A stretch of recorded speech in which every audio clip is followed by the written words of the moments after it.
ఈరోజు జూలై 3వ తేదీ శుక్రవారం. పసిడి ధరలు ఇలా ఉన్నాయి. 24 క్యారెట్ల 10 గ్రాముల బంగారం ధర 1,46,160 రూపాయలు పలుకుతుంది. 22 క్యారెట్ల 10 గ్రాముల బంగారం ధర 1,33,980 వద్ద ఉంది. 1 కేజీ వెండి ధర 2,33,340 వద్ద ఉంది. నిన్నటితో పోల్చి చూస్తే బంగారం ధర నేడు స్వల్పంగా పెరిగినట్లు చూడవచ్చు.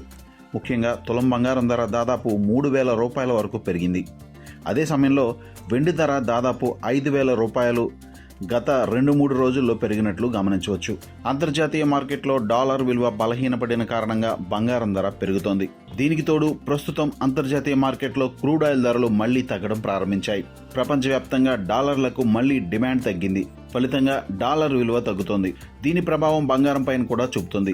బంగారంలో పెట్టుబడి పెట్టేవారు తమ పెట్టుబడులను పెంచుకునేందుకు ఎక్కువగా ఆసక్తి చూపిస్తున్నారు. దీంతోనే పసిడి ధరలు పెరుగుతున్నట్లు నిపుణులు పేర్కొంటున్నారు. అయితే బంగారం ధరలు గమనించినట్లయితే ఇప్పటికీ కూడా ఆల్ టైమ్ రికార్డు స్థాయి 1,83,000 రూపాయలతో పోల్చి చూస్తే 30,000 రూపాయలు తక్కువగా పలుకుతున్నట్లు చూడవచ్చు. బంగారం ధరలు మళ్లీ పెరుగుతున్న నేపథ్యంలో బంగారంలో పెట్టుబడి పెట్టిన వారికి మాత్రం ఇది లాభదాయకమని చెప్పవచ్చు. ముఖ్యంగా బంగారం ETF స్కీముల్లో పెట్టుబడి పెట్టిన వారికి ఇది ఒక చక్కటి రాబడి అందిస్తుంది.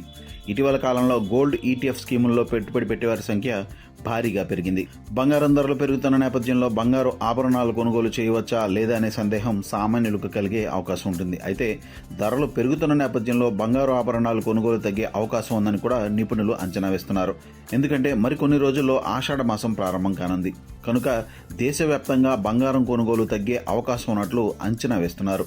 మరోవైపు వెండి ధర కూడా భారీగా పెరుగుతున్నట్లు చూడవచ్చు. బంగారం తరహాలోనే వెండిలో కూడా పెట్టుబడులు పెడుతున్న నేపథ్యంలో వెండి ధర పెరుగుతుంది. గడిచిన 3 రోజులుగా గమనించినట్లయితే వెండి ధర దాదాపు 10,000 రూపాయలు పెరిగినట్లు గమనించవచ్చు.